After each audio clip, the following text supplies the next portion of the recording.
सोलापूर जिल्ह्यातून प्रस्तावित शक्तीपीठ महामार्गावरून मतभेद तीव्र झाले असून शेतकरी आणि व्यापारी वर्गात समर्थन व विरोधाचे सूर उमटत आहेत। या पार्श्वभूमीवर महामार्गाच्या बाजूने आणि विरोधात असलेल्या शेतकरी तसेच व्यापारी प्रतिनिधींनी जिल्हाधिकाऱ्यांना निवेदने सादर केली आहेत। सोलापूर जिल्ह्यातील माळशिरस तालुक्यातून शक्तीपीठ महामार्गाचा मार्ग प्रस्तावित आहे। या भागातील काही शेतकऱ्यांनी महामार्गासाठी होणाऱ्या जमीन संपादनास विरोध दर्शवत आपली भूमिका स्पष्ट केली आहे, तर दुसरीकडे काही शेतकऱ्यांनी हा महामार्ग विकासाच्या दृष्टीने महत्त्वाचा असल्याचे सांगत त्याला पाठिंबा दिला आहे।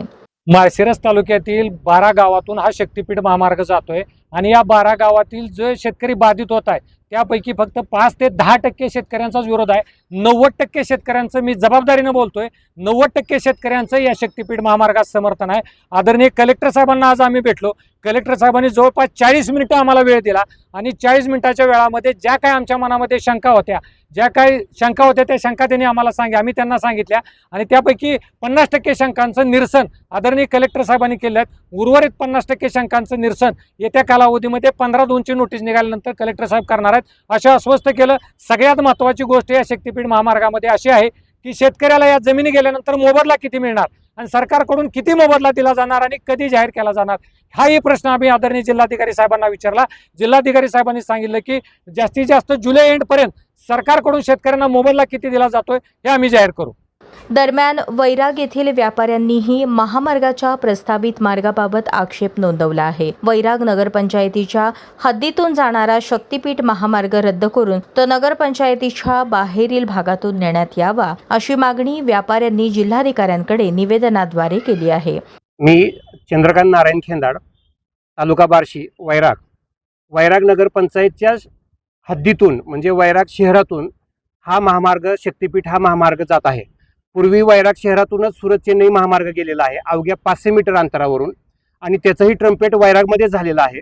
आता हा शक्तीपीठ महामार्ग देखील वैराग शहरातून जातो आहे आणि त्याचंही ट्रम्पेट वैराग शहरामध्ये होत आहे। वैराग शहराला फक्त 1 किलोमीटरचा एरिया आहे आणि त्याच्यातले तिन्ही बाजू वैराग शहराच्या ह्या लोकवस्तीनं भरलेल्या आहेत। आता फक्त सोलापूर रोडची 1 किलोमीटरची बाजू शिल्लक राहिलेली आहे आणि त्याच्यामध्ये येलो झोनच्या जमिनी आहेत, बाजारपेठ आहे, वैरागचा विस्तारित भाग आहे आणि त्या विस्तारित भागातून बाजारपेठाला छेद करून हा शक्तीपीठ महामार्ग जातो आहे। त्याच्यामुळे लोकांची घरं उद्ध्वस्त होणार आहेत, लोकांचे व्यवसाय उद्ध्वस्त होणार आहेत, सुपीक जमिनी जाणार आहेत। त्यामुळं वैराग नगरपंचायत व वैराग ग्रामस्थांची एकच मागणी आहे की हा जो वैरागमधून जाणारा शक्तीपीठ महामार्ग आहे तो वैराग नगरपंचायतच्या बाहेरून घालवावा अथवा तो रद्द करावा आणि ट्रम्पेट तर वैरागमध्ये होऊच नये, कारण वैराग शहराला संपूर्ण या दोन्ही महामार्गाने म्हणजे सुरत चेन्नई आणि हा शक्तीपीठ या दोन्ही महामार्गामुळे विळखा बसणार आहे आणि त्याच्यामुळे 40 ते 45 हजार लोकांच्या आरोग्याचा फार मोठा गंभीर प्रश्न निर्माण होणार आहे प्रदूषणामुळे, आवाजामुळे।